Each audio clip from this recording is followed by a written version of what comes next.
Hi, thanks for being here. My name is Emily, and I am a teacher, a mom, a baker, a creator, and a traveler. And I love to read books, and this is one of our favorite. It is You Are Special by Max Lucado. So I wanted to share it with you today, especially because there are a lot of kids out of school these days, and this is a great book for kids and adults alike. So here we go. The wemmicks were small wooden people. All of the wooden people were carved by a woodworker named Eli. His workshop sat on a hill overlooking their village. Each wemmick was different. Some had big noses, others had large eyes. Some were tall and others were short. Some wore hats, others wore coats. But all were made by the same carver and all lived in the village. And all day, every day, the wemmicks did the same thing. They gave each other stickers. Each wemmick had a box of golden star stickers and a box of gray dot stickers. Up and down the streets all over the city, people spent their days sticking stars or dots on one another. The pretty ones, those with smooth wood and fine paint, always got stars. But if the wood was rough or the paint chipped, the wemmicks gave dots. The talented ones got stars too. Some could lift big sticks high above their heads or jump over tall boxes. Still others knew big words or could sing pretty songs. Everyone gave them stars. Some wemmicks had stars all over them. Every time they got a star, it made them feel so good. It made them want to do something else and get another star. Others, though, could do little. They got dots. Punchinello was one of those. He tried to jump high like the others, but he always fell. And when he fell, the others would gather around and give him dots. Sometimes when he fell, his wood got scratched, so the people would give him more dots. Then when he would try to explain why he fell, he would say something silly, and the wemmicks would give him more dots. After a while, he had so many dots that he didn't want to go outside. He was afraid he would do something dumb, such as forget his hat or step in the water, and then people would give him another dot.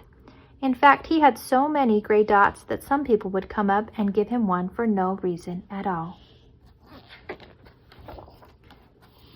He deserves lots of dots, the wooden people would agree with one another.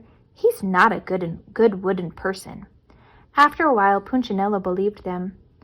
I'm not a good wemmick, he would say.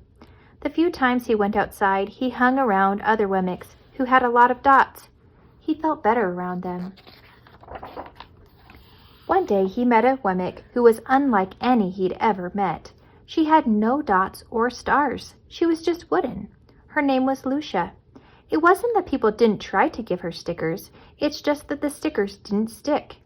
Some of the wemmicks admired Lucia for having no dots, so they would run up and give her a star, but it would fall off. Others would look down on her for having no stars, so they would give her a dot, but it wouldn't stay either. That's the way I want to be, thought Punchinello. I don't want anyone's marks. So he asked the stickerless wemmick how she did it. It's easy, Lucia replied. Every day I go to see Eli. Eli? Yes, Eli, the woodcarver. I sit in the workshop with him. Why? Why don't you go find out for yourself? Go up the hill. He's there. And with that, the wemmick who had no stickers turned and skipped away. But will he want to see me? Punchinello cried out. Lucia didn't hear, so Punchinello went home. He sat near a window and watched the wooden people as they scurried around, giving each other stars and dots. It's not right, he muttered to himself, and he decided to go see Eli. He walked up the narrow path to the top of the hill and stepped into the big shop. His wooden eyes widened at the size of everything. The stool was as tall as he was. He had to stretch on his tiptoes to see the top of the workbench. A hammer was as long as his arm. Punchinello swallowed hard. I'm not staying here. And he turned to leave. Then he heard his name. Punchinello! The voice was deep and strong. Punchinello stopped. Punchinello, how good to see you! Come and let me have a look at you. Punchinello turned slowly and looked at the large bearded craftsman. You know my name? The little wemmick asked. Of course I do. I made you. Eli stooped down and picked him up and set him on the bench. The maker spoke thoughtfully as he looked at the gray dots. Looks like you've been given some bad marks. I didn't mean to, Eli. I really tried hard. Oh, you don't have to defend yourself to me, child. I don't care what the other wemmicks think. You don't? No, and you shouldn't either. Who are they to give stars or dots? They're wemmicks just like you. What they think doesn't matter, Punchinello. All that matters is what I think, and I think you are pretty special. Punchinello laughed.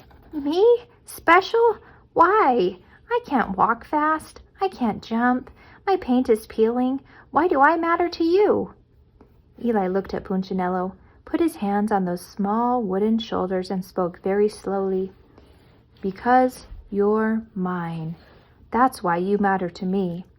Punchinello had never had anyone look at him like this, much less his maker. He didn't know what to say. Every day I've been hoping you'd come, Eli explained. I came because I met someone who has no marks, said Punchinello. I know. She told me about you. Why don't the stickers stay on her? The maker spoke softly. Because she has decided that what I think is more important than what they think. The stickers only stick if you let them. What? The stickers only stick if they matter to you. The more you trust my love, the less you care about their stickers. I'm not sure I understand. Eli smiled. You will, but it takes time.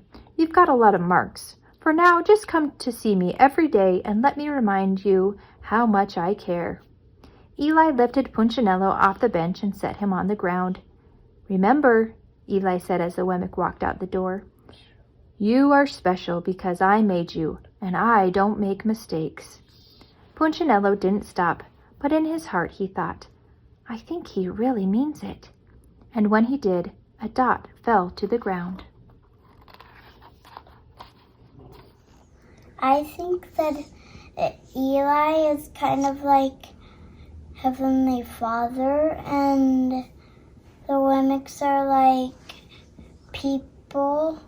What can we learn from the book? That Heavenly Father loves us. Awesome.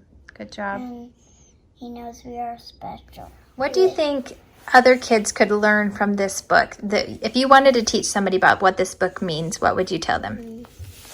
That we should just not let the stickers stick. How could we not let the stickers stick? What did Eli tell Punchinello he needed to do? Just believe what he believes. So care more what Heavenly Father thinks about us, right? Than what other people think. Yeah. Yeah.